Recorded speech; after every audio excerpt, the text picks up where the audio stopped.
You will stand beside him, but she will wear the crown tonight," the counselor murmured, his voice a dry rasp against the stone walls. Elisa kept her chin raised, her reflection in the polished armor across the hall unblinking. "Again." It wasn't a question. "For unity," he insisted, looking away. For the pack, she adjusted the heavy, unadorned silver bracelet on her wrist, the only mark of her station. Below, in the great hall, the cheers for King David and his newly returned honored guest were already shaking the foundations. Elisa let out a slow, steady breath. She had stood in the shadows for 4 years. Tonight, she wouldn't stand anywhere at all. The great hall of Fenrir was a cavern of ancient timber and echoing stone, currently filled with the raucous energy of the Moon Festival. Banners of midnight blue and silver hung from the rafters, snapping in the cold wind that occasionally pushed past the heavy oak doors. At the high table, David, the Alpha King, sat with an expression carved from granite. He was a man who looked born for the heavy fur cloak draped over his broad shoulders, his dark eyes scanning the room, acknowledging the tributes. Beside him, in the chair meant for the Luna, sat Serafina. She was radiant, her laughter a light, bell-like sound that seemed to cut through the heavy atmosphere. She wore a gown of spun silver, the very color of the moon they celebrated. Elisa watched them from the balcony overlooking the hall. She was dressed in practical black, her hair pulled back tightly. She was the one who had organized the tributes, secured the borders for the festival, and managed the delicate negotiations with the neighboring river pack to ensure their attendance. Yet, she was up here, a spectator to her own life. "He looks for you, you know," a voice said softly from the shadows. Elisa didn't turn. She knew the cadence of Marcus, the captain of the guard. "He looks for an audience," she replied, her voice carefully devoid of emotion. "Serafina provides a better show." "She's just a symbol," Marcus offered, sounding uncomfortable. "A reminder of the old alliance. A symbol who occupies my seat," Elisa pointed out, her gaze fixed on the way David leaned in when Serafina spoke. It wasn't a romantic gesture, not explicitly. It was worse. It was the easy familiarity of an old bond, a ghost that Elisa could never compete with. 4 years ago, David had chosen her. He had needed a strategist, a steady hand during the uprising. She had provided that. They had forged a partnership in blood and necessity. The affection came later, quiet and unspoken, built on mutual respect. Or so she had thought. Then, 6 months ago, Serafina returned. The first love, the one who had left to pursue training in the capital, breaking his heart and fracturing the pack's morale. Now she was back, assisting with diplomacy. And suddenly, every public ceremony, every festival, every council meeting required her presence at his side for unity. Down below, David raised his goblet. The hall fell silent. "To the moon," he called out, his voice a commanding rumble, "and to the strength of our alliances, old and new." He glanced, briefly, toward the balcony, but the shadows hid her. Then he turned to Serafina, clinking his goblet against hers. The crowd roared their approval. Elisa felt a cold knot tighten in her stomach. It wasn't just jealousy. It was the slow, agonizing realization of obsolescence. She wasn't just losing her partner. She was losing her purpose. She turned away from the railing.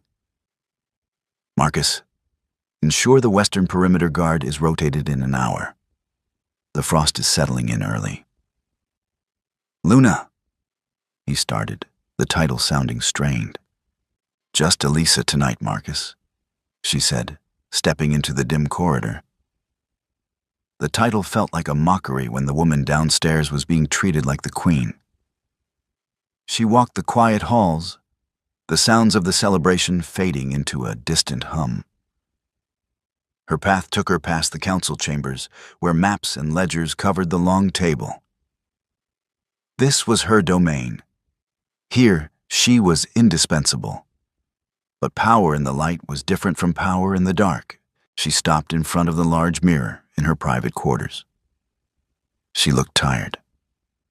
The strength that usually defined her features was brittle, stretched thin by months of quiet humiliation. She remembered the day they had secured the final treaty. David had held her hands, his eyes blazing with a fierce pride. "I couldn't have built this without you," he had said. Now, he was building a public image without her. A knock at the door startled her. It was a messenger, young and out of breath. "My lady," he gasped. "The Alpha requests your presence in his study after the feast concludes." Elisa dismissed him with a nod. A private meeting, an apology perhaps, or another explanation about how Serafina's presence was strategically vital. She didn't change her clothes. When the sounds of the hall finally began to die down, she made her way to David's study. The heavy door was ajar, the warm light of the fire spilling into the hallway. She pushed it open. David was standing by the window, staring out at the snow-covered training grounds. He turned as she entered, the exhaustion on his face evident. "You weren't at the feast," he said. It wasn't an accusation, but a statement of fact. "I had duties," Elisa replied smoothly, crossing the room to stand by the desk. "The perimeter is secure." He rubbed his eyes. "Elisa, I know this is difficult." "Is it?" she asked, keeping her tone neutral. "It seems quite seamless from where I stand." He winced slightly. Serafina's family holds influence in the capital. Having her visible shows stability. It shows we are connected to the wider political landscape. "I understand the politics, David. I orchestrated most of them," she said, the edge in her voice finally slipping through. "What I don't understand is why the Alpha King's partner must be hidden away like a shameful secret while his past parades around in silver." He took a step toward her, his expression softening. "You are not a secret. You are the foundation. She is just decoration." "And the pack?" Elisa countered. "Who do they see as their Luna? The foundation they never see, or the decoration that sits in the high chair?" David sighed, a heavy sound that seemed to carry the weight of his crown. "It's a temporary measure, until the capital trade agreements are finalized. Just bear with me a little longer." Elisa looked at him, really looked at him. She saw the man she loved, the leader she respected. But she also saw a man who was asking her to diminish herself so he wouldn't have to face a difficult choice. "A little longer," she repeated softly. She didn't agree. She didn't argue. She just turned and walked toward the door. "Elisa," he called out, his voice holding a hint of desperation. She paused, her hand on the iron handle. She didn't look back. Tomorrow was the rite of the first snow, the most sacred ceremony of the year, the Luna's ceremony. "Good night, David," she said, and closed the door behind her. The click of the latch sounded startlingly final in the quiet hallway. The morning air was sharp enough to cut glass. Elisa stood in her chambers, the heavy, ceremonial robes of deep crimson draped over a chair, untouched. For centuries, the Luna of the Fenrir pack wore crimson to contrast the white of the first snow, a symbol of life enduring through the harsh winter. It was a role of profound spiritual significance, demanding hours of preparation and fasting. Instead, Elisa wore her usual dark, tailored trousers and a thick woolen tunic. She was packing a small leather satchel. Outside, the courtyard was a flurry of activity. The rite was to begin at midday. She could hear the rhythmic chanting of the elders preparing the sacred fire in the center of the training grounds. She moved methodically, placing only essentials in the bag: a map of the Northern Territories, a compass, and a few small, unidentifiable objects wrapped in cloth. A sharp knock broke her concentration. "Elisa!" It was David. She didn't freeze, but her hands moved a fraction slower. "Enter," she called out, sliding the satchel under the heavy oak desk. He walked in, already dressed in his ceremonial garb, a stark contrast of white furs and gleaming silver armor. He looked magnificent, every inch the Alpha King. But his eyes were frantic, darting around the room before settling on her plain attire. "What are you wearing?" he demanded, the Alpha edge bleeding into his tone. "The elders are expecting you in the preparation chamber in 10 minutes. "I am not going, David," she said. Her voice was terribly calm. She walked over to the wash basin, dampening a cloth to wipe the sleep from her eyes. "Not going?" He took a step toward her, incredulous. "Elisa, this isn't a council meeting you can skip. This is the rite. It requires the Alpha and the Luna, and you have a perfectly good decoration waiting in the wings, don't you?" She turned to face him, tossing the cloth aside. "I'm sure Serafina would look stunning in crimson." David rubbed his temples, a gesture of deep frustration.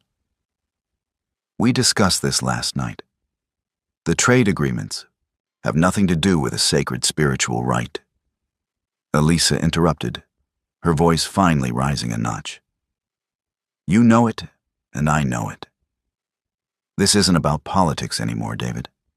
It's about what you prefer to see standing next to you when the pack is watching." "That is entirely unfair," he growled, closing the distance between them.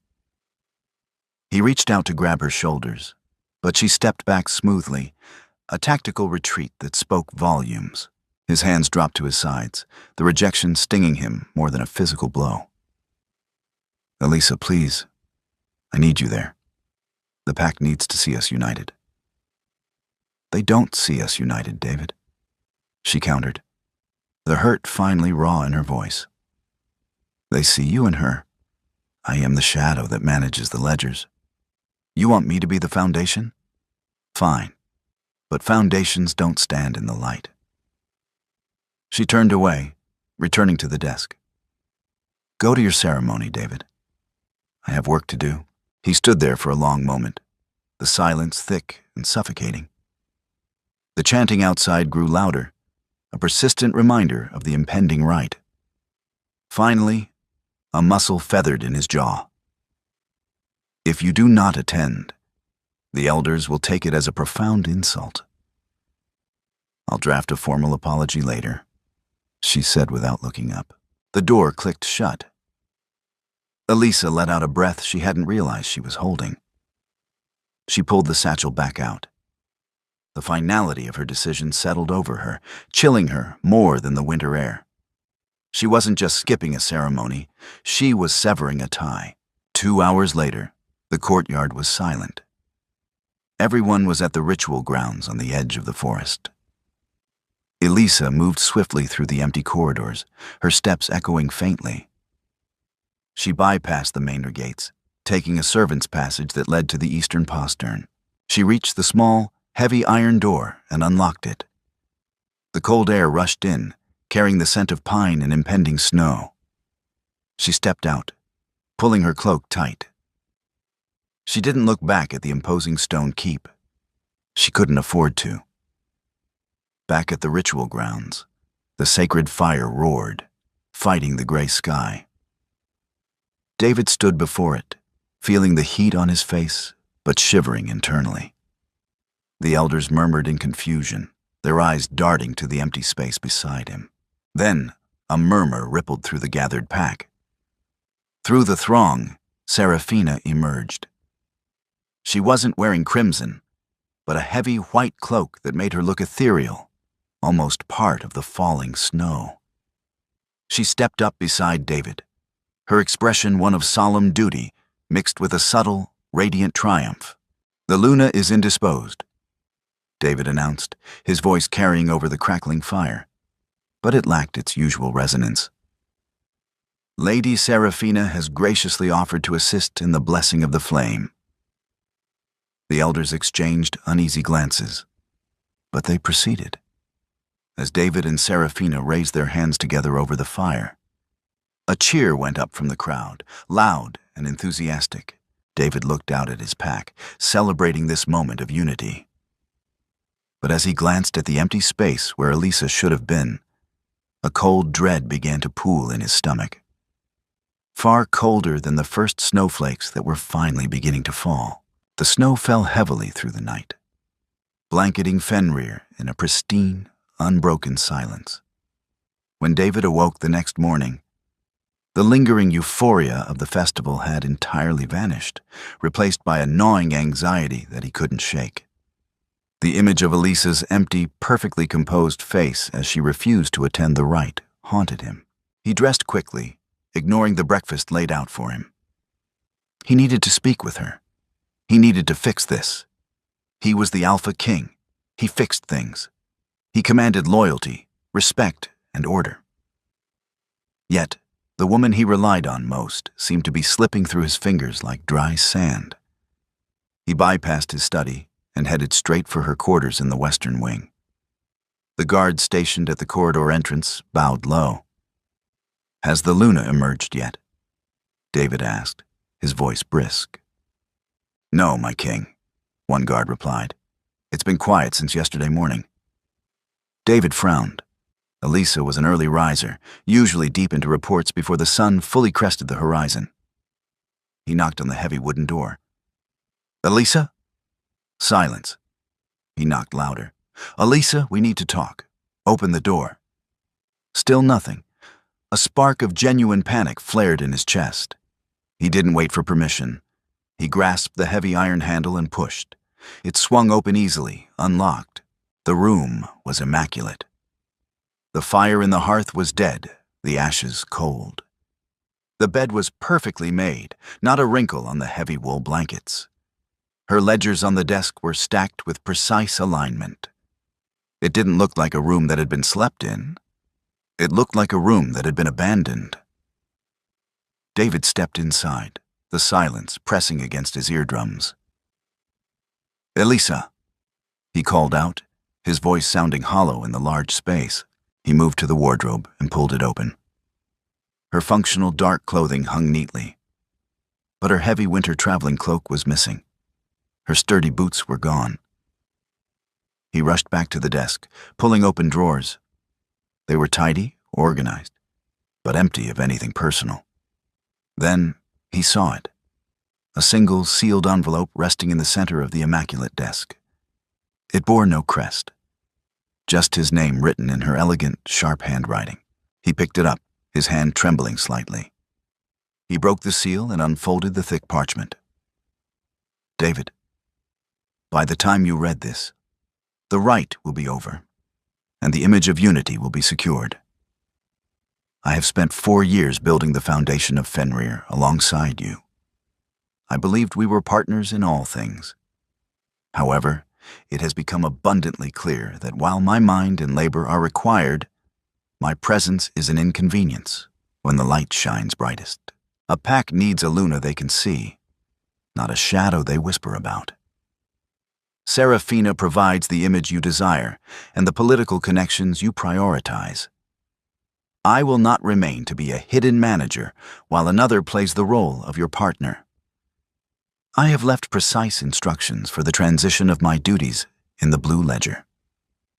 The border patrols are secure for the winter, and the provisions are fully stocked. Do not look for me. I release you from whatever unspoken bond you felt obligated to maintain.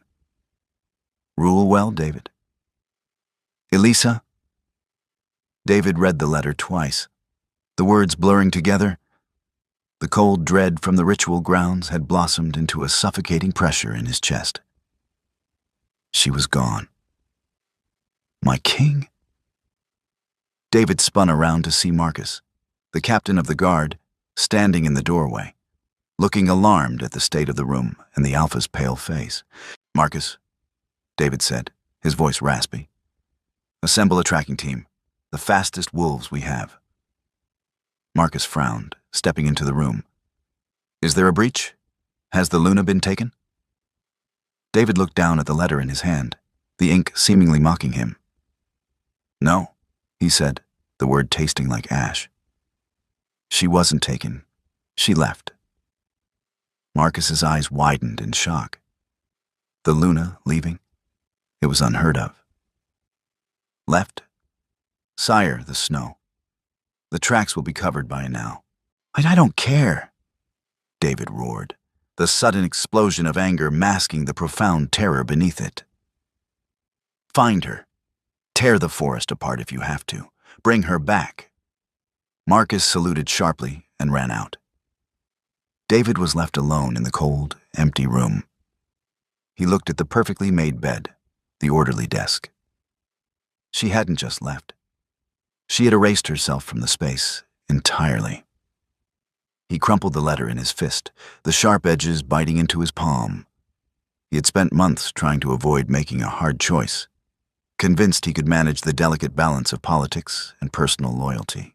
Now, the choice had been made for him, and the silence she left behind was deafening. The map room was suffocating.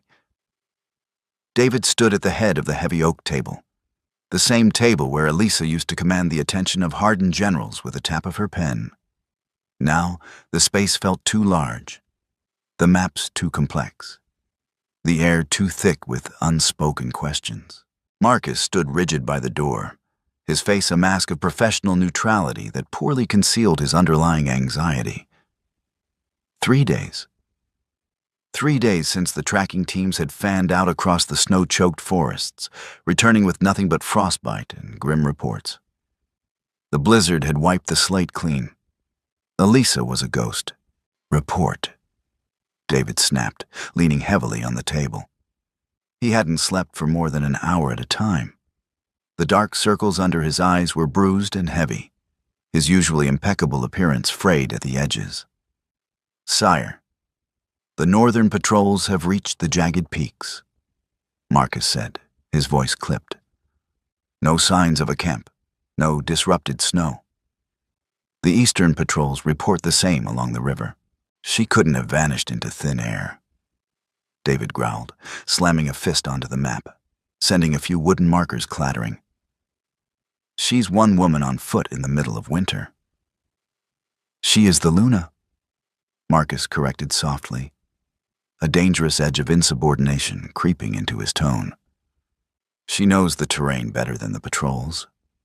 She drafted their routes." The truth stung worse than the cold. David knew Elisa's intellect was formidable. If she didn't want to be found, she wouldn't be. He turned away from the table, pacing the length of the room. The silence in the keep was becoming unbearable. Without her quiet efficiency, small things were beginning to unravel. Trade delegations were delayed, border dispute arbitrations were stalled, and the servants whispered in the corridors. The door creaked open, and Serafina entered. She wore a tailored wool dress, the color of bruised plums, her hair perfectly coiffed. She looked beautiful, poised, and entirely out of place in the war room. "David," she said, her voice a soothing balm that he currently found abrasive. "You need to eat. The council is waiting for you to address the missing provision ledgers." David stopped pacing, looking at her as if seeing her for the first time. The silver dress from the festival flashed in his mind. The decoration. "The ledgers," he muttered. He walked over to the stack of books on the side table, the ones Elisa had meticulously maintained. He picked one up, flipping through the pages. The handwriting was sharp, concise, perfect. She left instructions in the blue one. He said absently, mostly to himself. He found it and opened it. The notes were clear, detailing exactly how to manage the winter rationing without her. It was a slap in the face. She hadn't just left in a fit of pique. She had planned an orderly exit, ensuring the pack wouldn't suffer for his mistakes. "David, please," Serafina urged, stepping closer and placing a gentle hand on his arm. "The pack is beginning to talk. Your absence from the daily affairs is causing concern. You must project strength." He looked down at her hand, then up at her face. The radiant smile she usually wore was replaced by a look of strained concern. "Project strength," he echoed, the words tasting sour. "Like we did at the right?" Serafina's expression tightened. "We did what was necessary for the pack's morale. Her sudden departure is unfortunate, but we must manage the fallout." "Unfortunate?" David repeated, his voice dropping to a dangerous register. "She didn't misplace a brooch, Serafina. She walked out of my life, out of this pack, because I let her believe she was nothing more than a shadow." He pulled his arm away from her touch, the sudden movement causing her to step back. "Marcus," he called out, his eyes locked on Serafina, but his words meant for the guard. "Double the patrols. Extend the search grid to the neighboring territories. Discretion is no longer required. I want every Alpha in a 500-mile radius to know the king is looking for his Luna." Marcus saluted, a spark of approval in his eyes. "Yes, sire." Serafina's eyes widened in alarm. "David, you can't be serious. If you broadcast that she abandoned her post, the political fallout—" "I don't give a damn about the political fallout," David roared, the Alpha command finally breaking free, vibrating through the room and rattling the windows. Serafina flinched, shrinking back. "The only fallout I care about is the one standing in this room right now." He turned back to the map, the weight of his decisions crashing down on him. He had traded substance for a symbol, and now he was left with nothing but empty halls and echoing guilt. He had built his reign on the foundation Elisa provided, and without her, the walls were beginning to crack. 2 weeks bled into 3.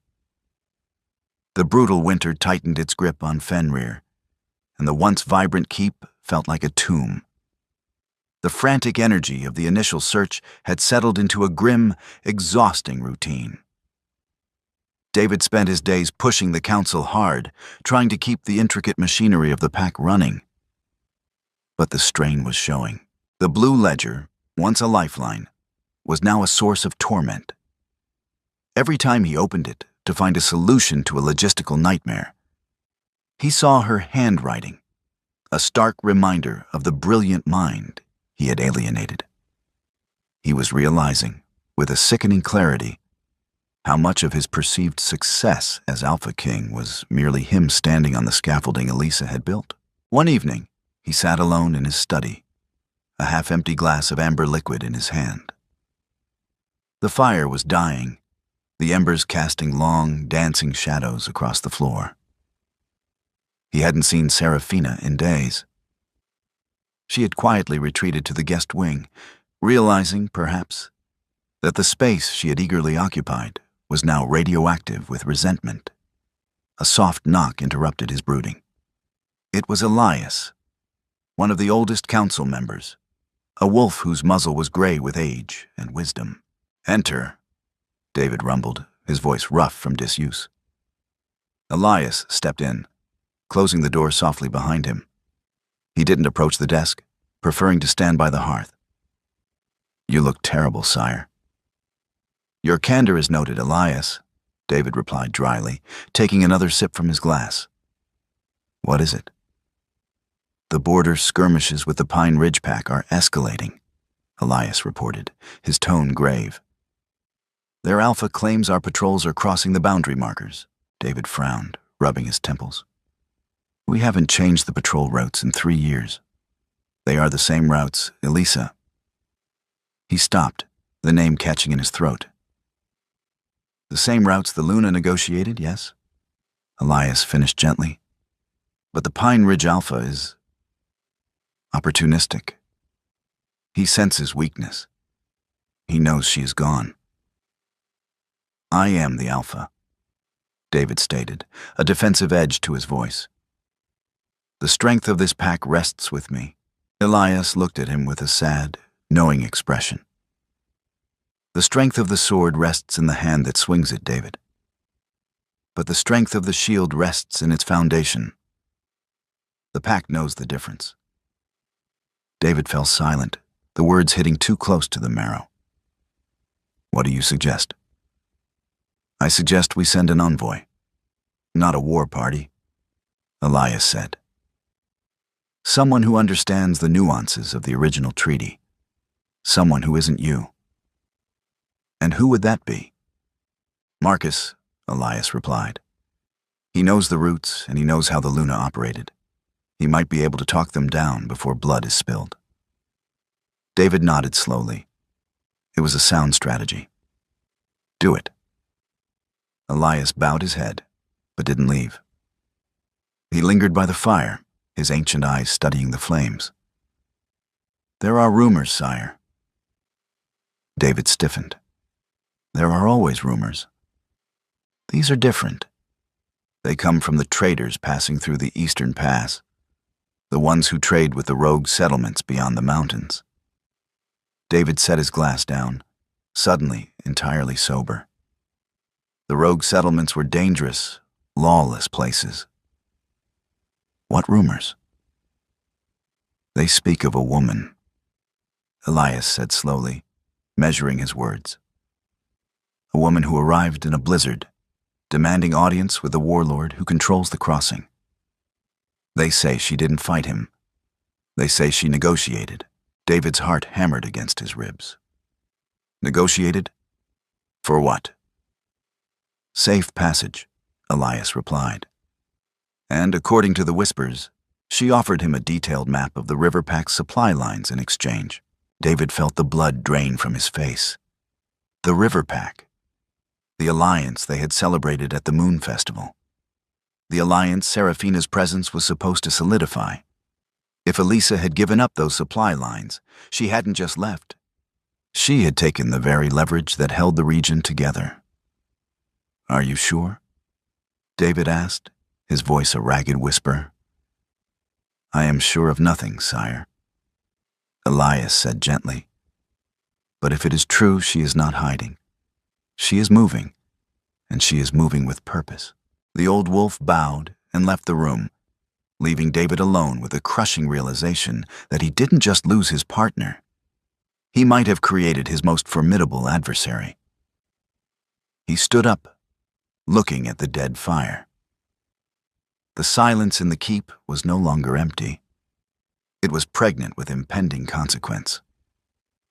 She wasn't a shadow anymore. She was the storm. The courtyard was a sheet of hard-packed ice when Marcus finally rode through the heavy iron gates. His mount, a massive gray gelding bred for the harsh northern winters, was lathered in sweat that had immediately begun to freeze into a white crust. David was waiting on the steps of the keep, a heavy sable cloak wrapped tightly around his shoulders. He hadn't waited in his study for the summons. The isolation of the stone walls had become a physical weight pressing against his chest.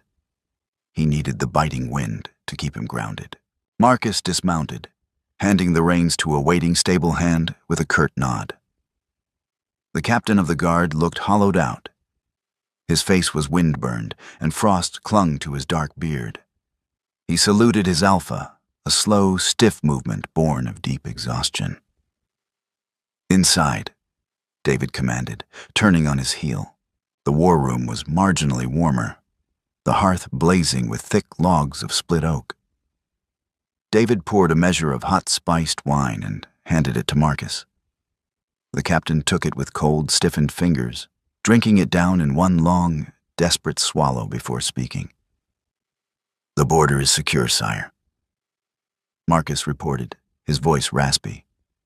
David let out a breath that plumed in the cool air of the room. A knot of tension in his shoulders finally uncoiled. You reasoned with the Pine Ridge Alpha? You managed to uphold the treaty. Marcus set the empty iron cup on the table. He didn't look at David. He looked down at the sprawling map of the territories. I didn't have to reason with him, sire. By the time I arrived, their forces had already pulled back 2 miles beyond the original demarcation line. David frowned, moving closer to the table. Pulled back? Why? Pine Ridge is opportunistic. If they sensed a weakness, they would have pushed. They did sense a weakness, Marcus said carefully, but they also received a missive. From whom? From the mountain factions, Marcus replied, finally raising his eyes to meet David's. The rogues. The word hung in the air, heavy and dangerous. The mountain factions were a disjointed group of exiles, outlaws, and fierce survivalists. They didn't send missives. They sent raiding parties. Explain, David demanded, his voice dropping to a low, dangerous rumble. The missive stated that any incursion into Fenrir's northern or eastern borders would result in an immediate embargo of the mountain passes. Marcus explained, his tone carefully neutral. Pine Ridge relies on those passes for their winter salt and iron.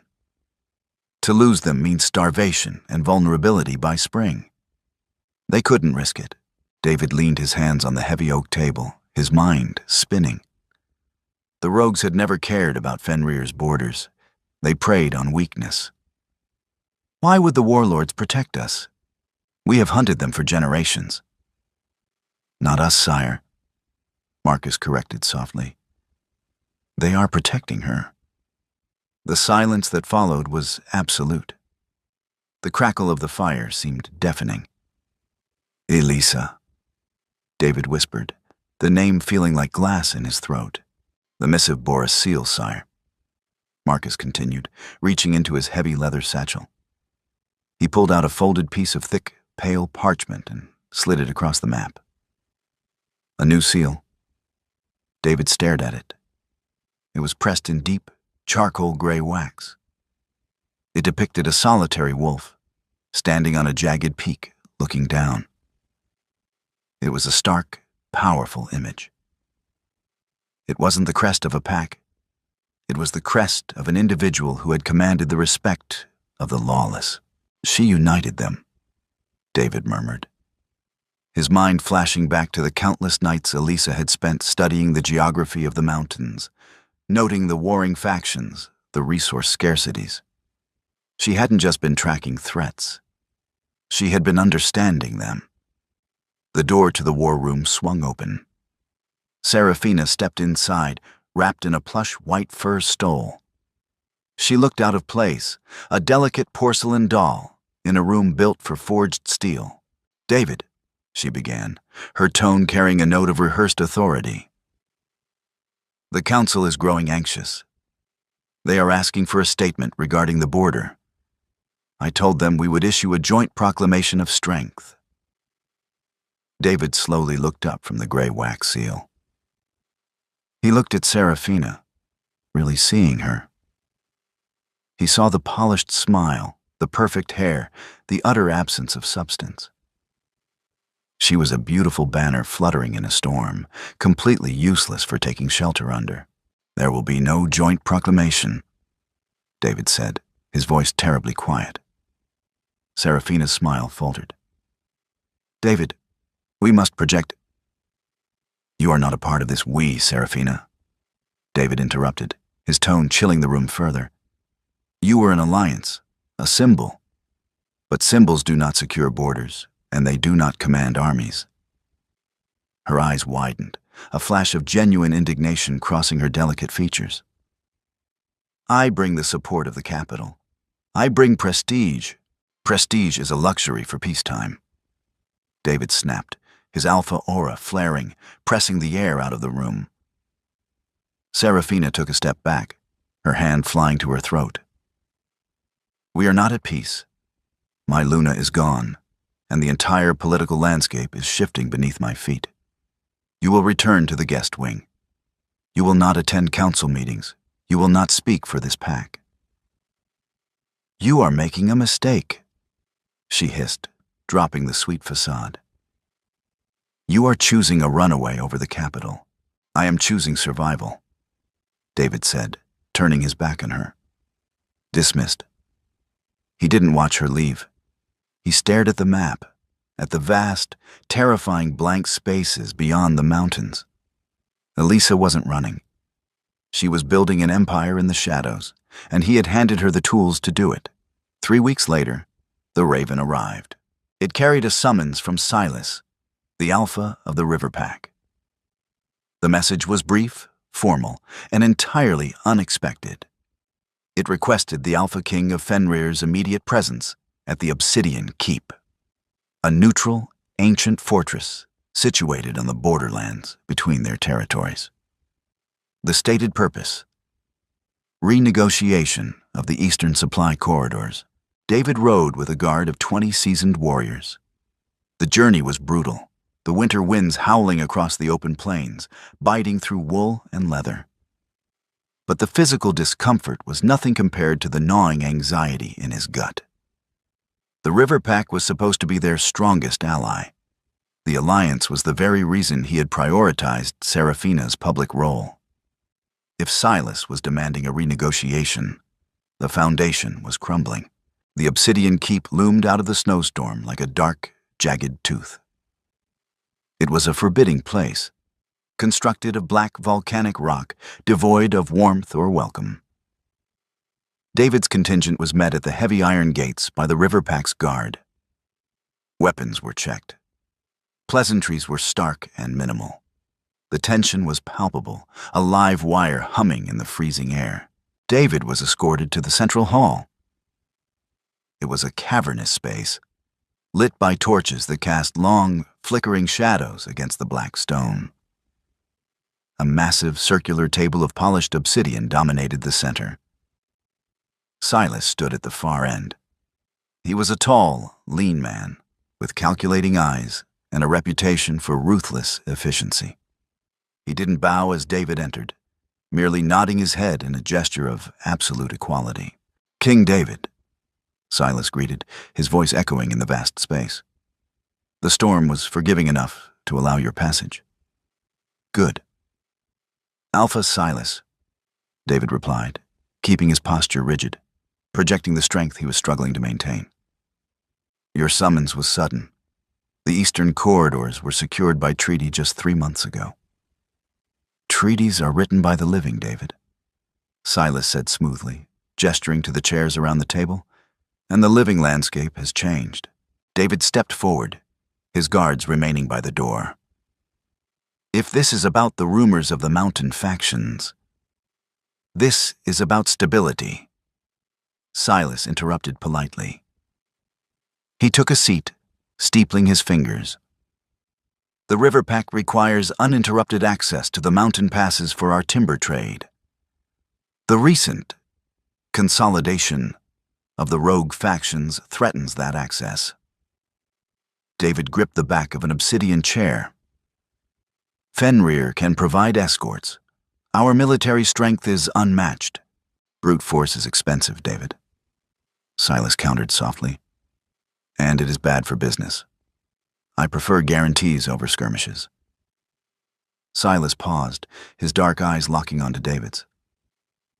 "Which is why I sought out the architect of this new mountain alliance, to negotiate directly." The blood drained from David's face. His heart hammered a frantic rhythm against his ribs. "No." She agreed to the summit. Silas continued, gesturing toward the heavy wooden door on the opposite side of the hall. "Under the condition of absolute neutrality." The heavy iron latch of the far door lifted with a loud clack. David froze. Every muscle in his body pulled taut as the heavy wood swung outward. She stepped into the torchlight. It was Elisa. But it was not the woman who had quietly organized his ledgers in practical black wool. And it was not the woman he had expected to see parading in ceremonial crimson. She wore a beautifully tailored, sweeping coat of slate gray wool, embroidered subtly with silver thread at the cuffs and collar, the colors of a gathering storm. Her hair, usually pulled back in a severe, functional bun, was braided intricately with thin leather cords. She moved with a fluid, terrifying grace, her posture radiating an absolute, unshakable authority. She did not look like a rogue. She did not look like an exile. She looked like a queen who had finally found a throne that fit her.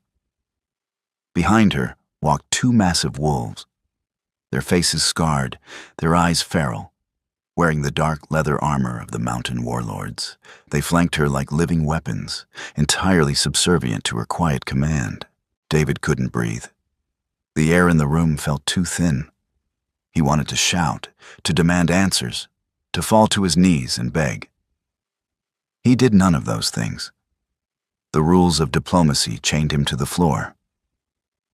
Elisa walked to the table. She didn't look at David. She looked directly at Silas, giving him a brief, respectful nod. "Alpha Silas," she said. Her voice was exactly as David remembered, clear, calm, and brutally precise. But the warmth he had once heard in it was completely gone. "Lady Elisa." Silas returned, a genuine smile touching his lips. "I trust the mountain passes have not been too treacherous."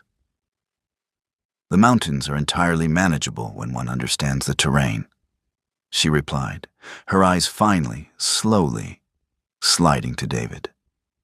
The impact of her gaze was physical. There was no anger in her dark eyes, no sorrow, no plea for recognition. There was only cool, professional detachment. She looked at the Alpha King of Fenrir as if he were a complex logistical problem to be solved, not the man she had loved for 4 years. "King David," she acknowledged softly. David swallowed dryly, his voice barely a rasp. "Elisa, I represent the newly formed Mountain Coalition," she stated, pulling out a chair opposite David and sitting down. The warlord stood silently behind her. She placed a leather folio on the obsidian table, the exact same kind she used to use for Fenrir's accounts. "We are here to discuss the toll rates for the eastern passes. Shall we begin?" The obsidian table seemed to swallow the flickering torchlight, reflecting nothing but the grim reality of the room.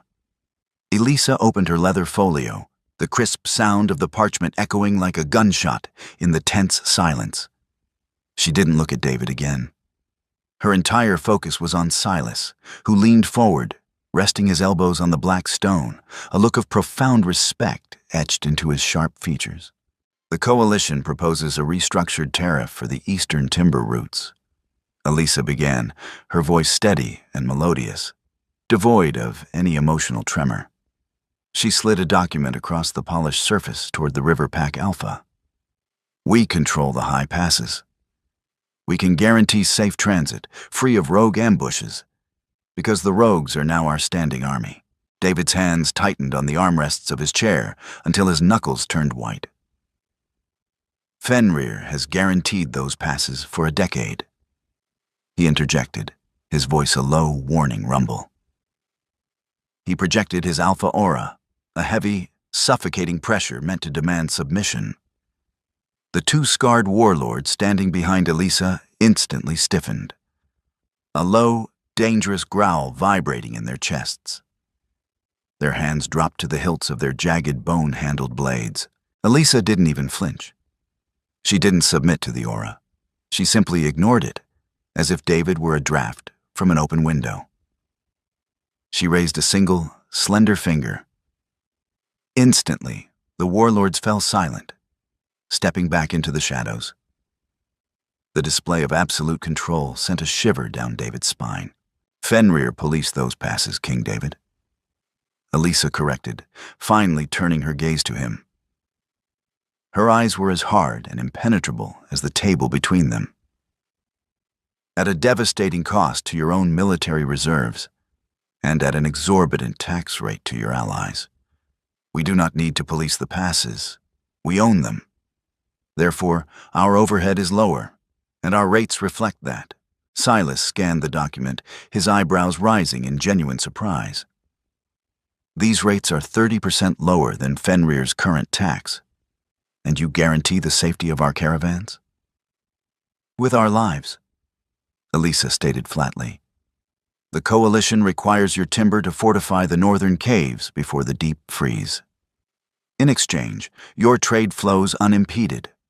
A mutually beneficial arrangement, devoid of unnecessary political theater. The subtle jab landed with devastating precision. David felt the blood rush to his face.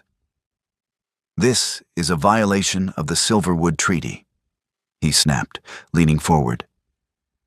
Fenrir has exclusive rights to tax the eastern corridors.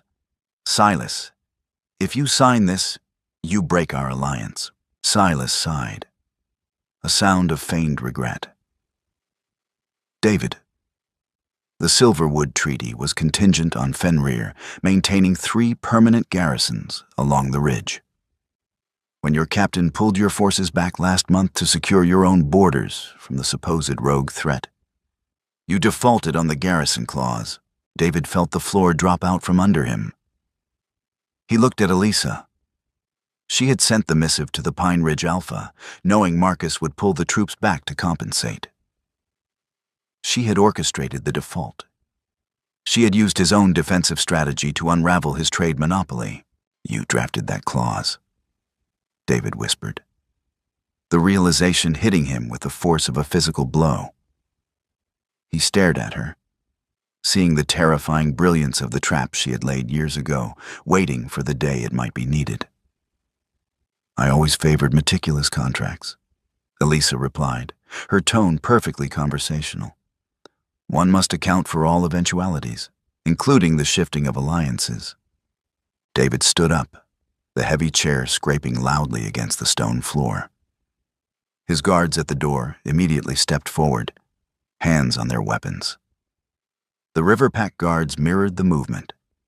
The air in the cavernous hall pulled tight, ready to snap. Stand down, David barked at his men, though he didn't take his eyes off Elisa. He rounded the table, stopping just a few feet from her. He needed her to look at him, really look at him, not as a king, but as the man she had spent 4 years with. Elisa, please. You know this will cripple Fenrir's winter reserves. The iron trade relies on those taxes. She looked up at him, her expression unchanging. There was no vindictiveness in her gaze, no lingering anger, just a vast, terrifying emptiness where her affection used to be. My name is Lady Elisa, representative of the coalition, she said, her voice dropping to a quiet, devastating murmur that only he could hear. And Fenrir's winter reserves are no longer my logistical concern, King David. You made it abundantly clear that my presence was not required to sustain your pack. I am simply operating under the parameters you set. She turned back to Silas, picking up a quill. Do we have an agreement, Alpha Silas? We do, Silas replied, signing the parchment with a flourish. David stood there, a king in name only, watching as the woman he had relegated to the shadows casually dismantled his empire in the light. She hadn't just left him. She had outgrown him. And as she shook Silas's hand, sealing Fenrir's isolation, David realized the most agonizing truth of all. He had handed her the crown himself. The tragedy of the Alpha King lies in a simple, devastating truth. We often fail to recognize the pillars holding up our world until we foolishly knock them down ourselves. David chased a hollow image, abandoning the brilliant, steady woman who truly built his reign. Elisa's journey from a silent, unappreciated strategist to the commanding ruler of her own empire is a powerful reminder that true strength doesn't need permission to shine. Sometimes, the only way to prove your worth is to walk away and let them fill the void you leave behind. If you enjoyed this story of betrayal, strategy, and ultimate empowerment, please like, share, and subscribe for more original dramatic fiction.